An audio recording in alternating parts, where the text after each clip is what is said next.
I'm Ron Paul, and I approve this message.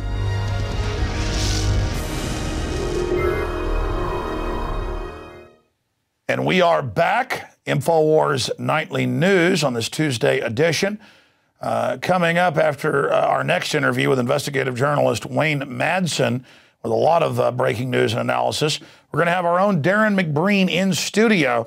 We're going to premiere a report here he did on the street in Austin concerning aspartame, and then have Darren in studio with us to expand on it and look back on the history of poisonous substances being sold to the public as nutritious like cigarettes. I'd walk a mile for a Camel.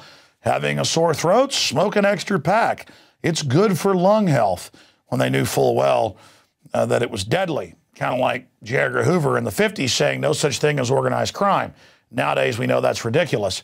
But this is the type of hidden in plain view stuff they do with fluoride, vaccines, all of it. I've got a host of issues to talk about with Wayne Madsen, but he joins us via telephone. He's down there at one of the Washington, D.C. parks where they were saying they were going to taser and tear gas people like Oakland, but that hasn't happened so far. But Daryl Issa is saying get them out of there. Regardless of what you think about the Occupy movement, they have a right to demonstrate. And if a precedent gets set to sweep them off the streets, your rights are gone as well. Wayne, thanks for joining us. Tell us what you're seeing down there. Well, we had a deadline issued for the two occupied camps yesterday. It was at 12 noon. The one here on Freedom Plaza, which is about 2 blocks from the White House on Pennsylvania Avenue, between the White House, close to the White House into Capitol Hill. And then there was another park, McPherson Square, which is a few blocks north of here. Both were issued notices by the National Park Service that they were in violation of the prohibitions against camping. However, they've been camping here for 4 months. They've been cooking meals for 4 months. There's an issue, though, with the chairman of the House Committee on Government Oversight and Reform, Daryl Issa from California, who is really trying to get these people moved out of the parks. He's charging that in one case they did some minor damage. And we also have something interesting with President Obama. It's now very clear that there has been an attempt to try to co-opt Occupy by the White House, and there's a lot of resistance to that by the Occupy people. So it's almost like a kabuki theater here. You've got the Occupy people here in the encampments. You've got Daryl Issa trying to get them thrown out, and you've got President Obama and the administration saying, well, maybe they can stay, but if they just sort of support the administration's policies, that'll be fine. Well, so, sure, this is the classic duplicity of Obama saying he didn't want the arrest of Americans indefinitely or the killing of Americans indefinitely in NDAA, and then it turned out he was the one that demanded it. Then he said he would veto it, then he signed it on New Year's. I mean, it's always part of this manipulation, but they've certainly tried to co-opt it, and when they haven't had success, as you know, in the last month it's come out, Homeland Security coordinated more than 30 locations violent attacks on Occupy through Homeland Security. I mean, that's not only a violation of the First Amendment, it's a violation of the 10th Amendment. What are the feds doing in cities all over the U.S., from L.A. to Denver to Manhattan, coordinating shutdowns of people camping out? Well, it's funny. Janet Napolitano, the Homeland Security Secretary, spoke at the National Press Club yesterday, just at the same time that the deadline came in with the National Park Service on one of the encampments, which is literally a few footsteps away from the National Press Club downtown here at Freedom Plaza. Now, no one bothered to ask, or if they asked it, they screened that question out. No one bothered to ask Napolitano about that coordination between Homeland Security and the various mayors, like Gene Kwan in Oakland and Bloomberg up in New York. So here again, we have the corporate media basically not asking the tough questions when they get somebody before them at a luncheon. Today, a federal judge, Judge Boasberg, U.S. federal judge here for the District of Columbia, U.S. District Court for the district, issued an order saying, look, if you decide to get rid of these people, you're going to have to give them advance notice, and you're going to, and they have the right to come before the court. Wayne, going back to you there in the park, I'm going to ask the guys to pull this up here in a moment. Before we went on air, you were mentioning to me, yeah, Daryl Issa, what a hypocrite. You know, he's been caught stealing cars. And I knew that he's put on this whole act that he's going after the president for Fast and Furious. But then a few months ago, whenever the attorney general said, you know, Bush was doing similar things to this, which we know, you know, goes back to even Iran-Contra. And then even before that, to ship guns into countries and they ship drugs back in. And suddenly, Issa began to back off and said, okay, well, now it's up to the president. And they should go after him for Fast and Furious. But I looked it up right before we went on air, and there was news articles about repeatedly him being caught or investigated or indicted stealing cars from the military, from others. In 1971, an Army sergeant claimed that Issa stole a Dodge sedan from an Army post near Pittsburgh. The sergeant said he recovered the car after confronting and threatening him. Issa denied that in 72, but this is happening over and over again. Issa and his brother allegedly stole a Maserati sports car from a car dealership in Cleveland. He and his brother were indicted for car theft, but the case was dropped. So this just keeps happening. This is not people making this up, obviously. You know, if somebody says once you were caught doing something bad and you get away with it, fine, but 3 times. The same year, Issa was convicted in Michigan for possession of an unregistered gun. He received 3 months probation. Again, I don't think that's bad. On 79, Issa and his brother allegedly faked the theft of Issa's Mercedes-Benz sedan. They were charged with grand theft auto, but the case was dropped by prosecutors for lack of evidence. I mean, there's no way, and it just goes on and on. There's no way this just keeps popping up over and over again, Wayne. Right, and the most hypocritical thing about Issa is he made all of his fortune in California by selling car alarms. So I guess, I mean, you can't make this kind of stuff up because, you know, I guess he figured that's a good way to keep his business going if he was stealing cars. People remember the case in the northern end of Manhattan. It must have been 15 years ago, where the guy had signs up all over this neighborhood about get your window dings fixed the cheapest. And it turned out he had a crew of guys every night out with ball-peen hammers breaking windshields. I mean, that's problem, reaction, solution right there.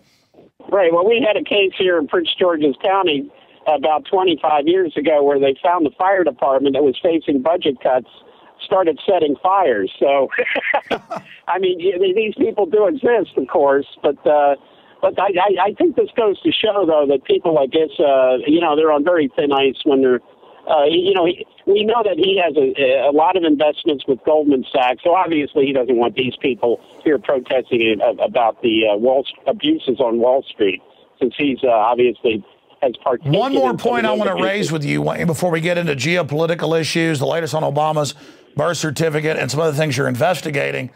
I wanted to, in fact, guys, you can pull this up on Wikipedia or just Encyclopedia Britannica, bonus strike marchers.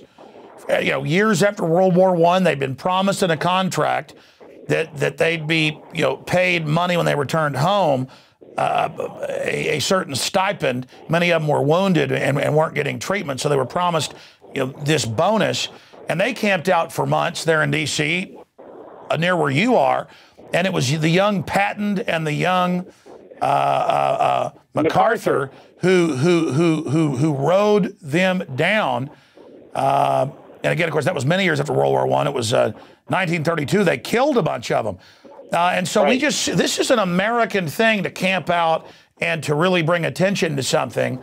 And for the media to act like it's something that dirty commie hippies do, regardless of who really makes up Occupy Wall Street. Everyone should be supporting peaceful demonstration, especially camping out. Right, and that's the issue, that even though camping is not permitted, even the head of the National Park Service stated, look, the tents can remain. They made them take out a lot of the sleeping bags. Well, your petty little rules don't circumvent when it's public property or a public commons, people's First Amendment. You know, that's how they say you have to get a permit to march. Well, yeah, if you're blocking the major road, you do, but not if you're on the sidewalk. And the courts have found that as well. I'm sorry, go ahead. Well, right. But what the head of the National Park Service is arguing, because he's being attacked by Issa, is that, look, the tents can remain because they're part of the protest symbology. Exactly. But, yeah. The sleeping bags, and they've been pretty good about removing. Now, not everybody's taken their sleeping bags. I understand there's probably a few homeless people here at least in McPherson Square. Well, we've learned nationwide and confirmed, including Austin, they release the criminals and the mentally ill out of the facilities and the homeless. And in Austin, they tell them, we will arrest you anywhere but at Occupy. And they send them there to vomit and defecate everywhere when they're drunk to then make the Occupy look bad. Yeah, I think the same thing happened in New York. They let some people out of Bellevue, which is the mental institution in Manhattan, and then bussed them down or drove them down to the Occupy at Zuccotti Park. But yesterday there was a lot of apprehension here as it got close to noon because that was the deadline, and every time there was a siren went by, people said, oh, here it comes, because the thought was that the park police and the other security people were staging the move here from some other location. There was also very apparent that there was a lot of police, well, not a lot, but there were some police informants amongst the people here yesterday, not as many as the media. There was a lot of media here yesterday, and at both encampments, they said it was the presence of the media, of course, that would have caused the authorities not to make a move then. So there was a belief they would have come in like at 1 or 2 in the morning when the media's not here, when Fox News goes home and CNN goes home. But that didn't happen because there was this restraining order issued by this federal judge today.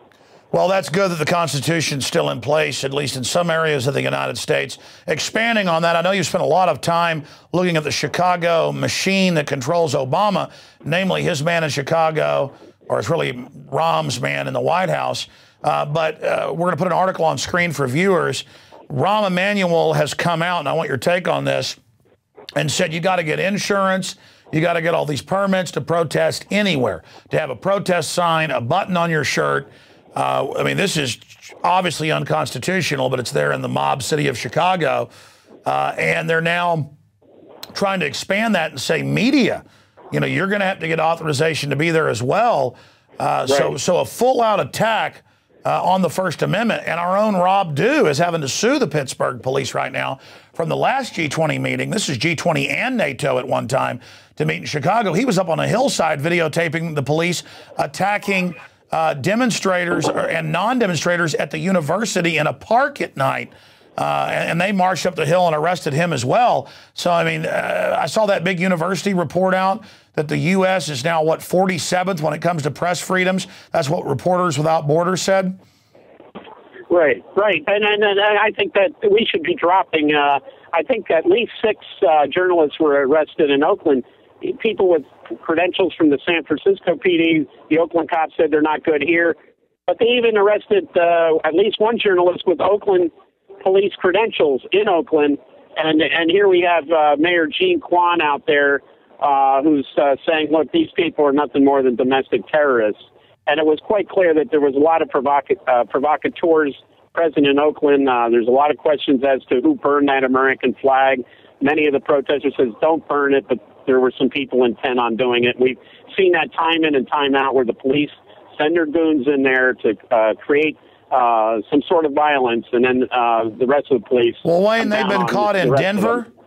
They've been in 2008, as you know, Denver Post. And we thought it was cops at the time starting fights, but and then sneaking off with masks on, but it later came out it was. They were caught in Ottawa, Canada, as you know, in 2007, staging attacks on people and blaming it on the general protesters. They were caught in 1999 at the WTO meeting in Seattle. They get caught all the time, but here in Austin, we've had them insert cops dressed like anarchists to start fights. I've had them send Klan people to my rallies before, and I confronted them and followed them to their unmarked police cars and told them I was going to